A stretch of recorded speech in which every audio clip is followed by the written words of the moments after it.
नमस्ते। आप सभी से अनुरोध है कि कृपया हमारी चैनल को सब्सक्राइब करें, वीडियो को लाइक करें और शेयर करें।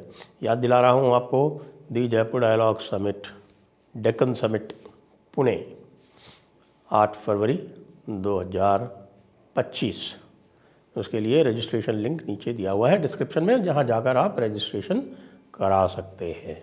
और चूँकि रजिस्ट्रेशन बहुत तेज़ी से फिल हो रहे हैं, सीटें यहाँ पर कम हैं जयपुर के मुकाबले, तो जल्दी कराएंगे ठीक रहेगा। आइए बात करते हैं हमारे जयपुर डायलॉग्स के विश्लेषण की। क्या है कि जी हम विश्लेषण करते हैं, कुछ लोग अपने विश्लेषणों को प्रेडिक्शन कह देते हैं। नहीं, हम उनको प्रेडिक्शन नहीं कहते, हम अपना विश्लेषण बोलते हैं। तो हमने आपको क्या विश्लेषण बताया था? हमने आपको ये विश्लेषण बताया था कि भारतीय जनता पार्टी स्वयं के दम पर 272 शीघ्र होने वाली है, और उसके लिए हमने आपको पूरा एक खाका खींच के बताया था कि भाई कैसे कैसे कहाँ से क्या क्या पार्टियां आने वाली हैं। तो अभी आपने देखा होगा कि नीतीश कुमार जी जो है वो हमेशा की तरह, वो जब बिहार में उनको थोड़ा बहुत लोग ऊंचा नीचा करते हैं, क्योंकि बिहार में क्या है कि उनके विरोध में लगभग सभी रहते हैं स्वयं के अलावा। भारतीय जनता पार्टी वाले यद्यपि उनके साथ रहते हैं, लेकिन लोकल बिहार वाले उनके विरोध में ही रहते हैं। तो वो जैसे ही कुछ थोड़ा बहुत उनके विरोध शुरू करते हैं तो वो अपना ये बताने लगते हैं कि भाई मैं पलटी मार सकता हूँ। आगे नाम तो उनका पलटू राम है ही तो वो पलटी मार सकते हैं, ऐसा इंडिकेशन देते हैं। लेकिन उसके बाद आजकल जो है वो कह रहे हैं नहीं नहीं, मैं कहीं नहीं जाने वाला, मैं तो मोदी जी के साथ ही रहूँगा, जीऊँगा मरूँगा तो मोदी जी के साथ मरूँगा। तो फिर क्या हो रहा है? अब हो रहा है मामला कहाँ? महाराष्ट्र में साहब। महाराष्ट्र में दो बड़ी घटनाएं हुई हैं कल, बल्कि कल क्या, आज ही समझ लीजिए, कल और आज के बीच में दो बड़ी घटनाएं हुई हैं। बल्कि आप कह सकते हैं कि तीन बड़ी घटनाएं हुई हैं। सबसे पहली जो बड़ी घटना हुई वो तो संजय राउत का मानमर्दन था, जिसके बारे में बातचीत चल रही है और जिसके बारे में सबसे पहले भाऊ तोरसेकर जी ने कहा था, और भाऊ तोरसेकर जी ने अपना स्पष्टीकरण भी कह दिया। और उन्होंने ये बताया कि भाई संजय राउत के साथ में थापा मुक्की नहीं हुई है, लेकिन संजय राउत के साथ में कहा सुनी हुई है, और उनको पकड़ के कमरे में बंद कर दिया गया कि यहाँ डिस्टर्ब मत करो, यहाँ पर हम अपना कार्यक्रम अलग से रखेंगे। तो भाई संजय राउत के साथ यदि ये सब कुछ हुआ और बीच में उद्धव ठाकरे नहीं बोले तो ये तो गंभीर बात है। फिर क्या हुआ? फिर सामना में लेख आता है।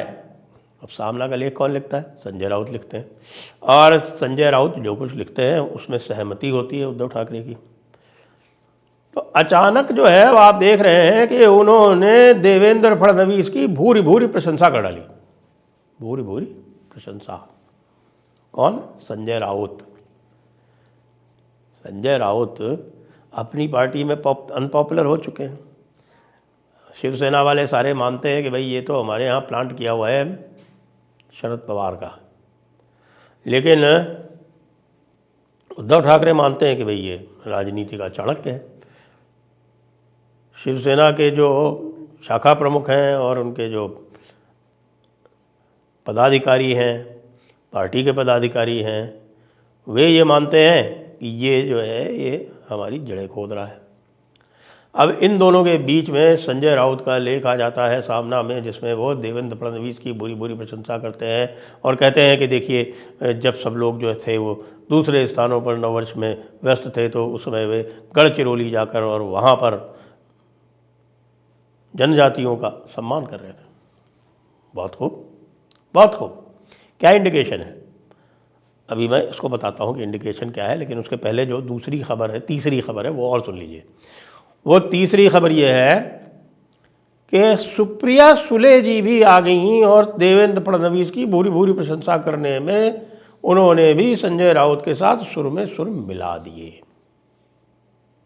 सुर में सुर मिला दिए। देवेंद्र फडणवीस की भूरी भूरी प्रशंसा उन्होंने भी कर दी कि हाँ भाई, पर जनजातियों के लिए तो बड़ा कार्य कर रहे हैं, और फडणवीस जी तो बहुत अच्छे काम करते हैं, बहुत सारे और भी काम ये अच्छे अच्छे कर रहे हैं। तो ये क्या है?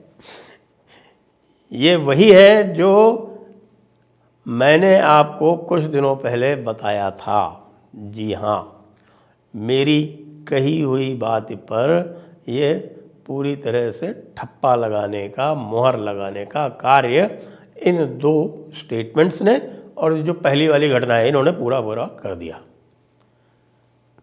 अब इन दोनों को पता चल रहा है कि भाई यदि हमने भारतीय जनता पार्टी के साथ में कदम से कदम मिला के नहीं रखा तो हमारी पार्टी जा रही है, कि हमारी पार्टी के अधिकांश मेंबर्स ऑफ पार्लियामेंट और अधिकांश मेंबर्स ऑफ असेंबली ये भारतीय जनता पार्टी में जा सकते हैं, भारतीय जनता पार्टी में जा सकते हैं। अजीत पवार के यहाँ नहीं, वैसे अजीत पवार ने दूसरा कार्यक्रम आरंभ कर रखा है। अजीत पवार के निकट लोग जितने भी हैं वो बार बार ये कह रहे हैं कि साहब की अब तो जो है वो पूरे पवार ख़ानदान को एक हो जाना चाहिए। अजीत पवार का दूसरा गेम है। अजीत पवार का गेम ये है कि भाई मेरी रेलेवेंस तभी बनी रह सकती है जब मेरे पास शक्ति बनी रहे, क्योंकि आज का यदि दिन देखें तो भारतीय जनता पार्टी को सही पूछिए तो उनके पास तो 140 स्वयं के आ गए और बाकी और 4 यदि वो जिस दिन भी आंख मूंद के भी प्रयास करेंगे तो बाकी जो 5 और चाहिए वो आ जाएंगे। तो उनके पास ये समझ लीजिए कि स्वयं का पूर्ण बहुमत है। तो इसलिए सरकार में जो स्थिति है वो बहुत अधिक सुदृढ़ नहीं है, ना तो एकनाथ शिंदे की बहुत सुदृढ़ है और ना अजीत पवार की बहुत सुदृढ़ है। इसीलिए आपने देखा होगा कि जो पोर्टफोलियो का डिस्ट्रीब्यूशन था यद्यपि ठीक ठाक ही किया गया है, बड़ी बड़ी इम्पोर्टेंट मिनिस्ट्रीज़ जो हैं वो दी गई हैं, एकनाथ शिंदे के शिवसेना को भी और अजीत पवार की एनसीपी को भी फाइनेंस मिला है अजीत पवार को, और अर्बन डेवलपमेंट मिला है एकनाथ शिंदे को। ये सब तो ठीक है, लेकिन उनको अपना अस्तित्व बनाए रखना है, उनको बीएमसी के इलेक्शन में परफॉर्म भी करना है। बीएमसी के इलेक्शन के जो भी सर्वे आ रहे हैं वो ये दिखा रहे हैं कि भाई नंबर 1 पार्टी जो है उसमें तो रहने वाली है भारतीय जनता पार्टी और उनकी करीब 85 सीट्स आएंगी, लेकिन नंबर 2 पे उद्धव ठाकरे वाली शिवसेना ही रहने वाली है और उनकी 50 के आसपास सीटें बताई जा रही हैं। और एकनाथ शिंदे की जो पार्टी है उसकी 33-34 सीटें ही बताई जा रही हैं। तो इनकी पूरी जो लगभग 235-36 की 118 पे इस पे जाके 117 पे शायद यहाँ होती है पूरी 233, मेरे ख्याल से 233 है वहाँ पर सीटें, तो 117 पर जाके मेजॉरिटी होती है और इन दोनों की मिलके जो सर्वे बता रहे हैं वो 118 ही आ रही हैं। एनसीपी का कोई वजूद, किसी प्रकार की कोई हैसियत है नहीं मुंबई में, ना एनसीपी एसपी की है, कोई इक्की दुक्की सीटें इधर उधर ले आए तो ले आए।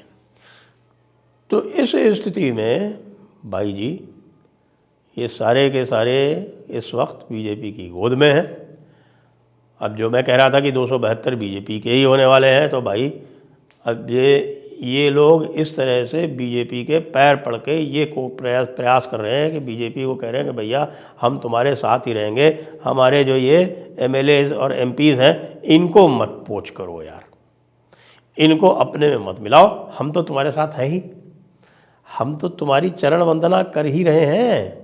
जो भी कहोगे, चाहे पार्लियामेंट में कहोगे चाहे असेंबली में कहोगे, जैसे भी चाहोगे हम तुम्हारे साथ वोट करेंगे और कोई उल्टी पुल्टी बात नहीं करेंगे। ये संजय राउत जो है हमारा चेला, ये बिल्कुल आपको सामना में आपकी तारीफ ही करता रहेगा। तो यही वाली बात है कि भाई भय बिन होए न प्रीत, तो जब भय हुआ तो ये प्रीति उत्पन्न हो गई। लेकिन वो जो 272 वाले का फिर क्या होगा, तो भाई यही वाली बात है कि आप कान जो है वो सीधे सीधे पकड़ो या घुमा के पकड़ो। तो ये दोनों उद्धव ठाकरे और शरद चंद्र जी पवार ये प्रयास कर रहे हैं कि भाई कम से कम नाम के लिए हमारी पार्टी बची रह जाए और ये सारे के सारे भारतीय जनता पार्टी में ना मिल जाए उधर। इस बयान से हमारे नीतीश जी जो हैं वो भी सावचेत हो गए। यदि थोड़ा बहुत उनका कोई मन इधर उधर डोल भी रहा होगा तो वो भी ठीक हो गया है। वो कह रहे हैं कि नहीं नहीं हम ऐसा कुछ नहीं करेंगे और हम तो साथ में ही रहेंगे। उनको पता है यार कुछ होने वाला नहीं है, अगले 5 साल तो रहना तो मोदी को ही है। और मोदी भी इसी तरह से व्यवहार कर रहे हैं कि जैसे उनको सरकार जाने की कोई चिंता नहीं है। सरकार जाने की कोई चिंता होती भी नहीं भाई, जब आपके पास 240 आपके पास हैं तो आप कुछ भी करके जो है बाकी 3200 ले ही आते हो। कहाँ गए वो 32? और ख़ास तौर से जब आपके पास अभी 240 हैं, अभी 2 और नॉमिनेट होने, 2 सदन की संख्या 543 नहीं 545 है और उसमें 2 नॉमिनेशन और होते हैं, तो वो 2 नॉमिनेशन भी इनके ही होने हैं। तो 242 है तो आपको जितने भी चाहिए 273 मिल ही जाते हैं। इसलिए भाई जयपुर डायलॉग्स की जो कहानी थी, आप उसको कहानी कह सकते हैं, हमारे हिसाब से तो जयपुर डायलॉग्स का वो विश्लेषण था, वो पूर्णतया सत्य स्थापित होता हुआ दिख रहा है। और भी हमने आपको बताई थी अभी उत्तर प्रदेश का, जो मैंने बताया था, उत्तर प्रदेश का भी अब धीरे धीरे पारा उसी तरफ जा रहा है और कुछ ही दिनों में अखिलेश बाबू के 2/3 टूट जाएं तो आश्चर्य ना करिएगा। एमपीज़ की बात कर रहा हूँ। जय हिंद, जय भारत, वंदे मातरम।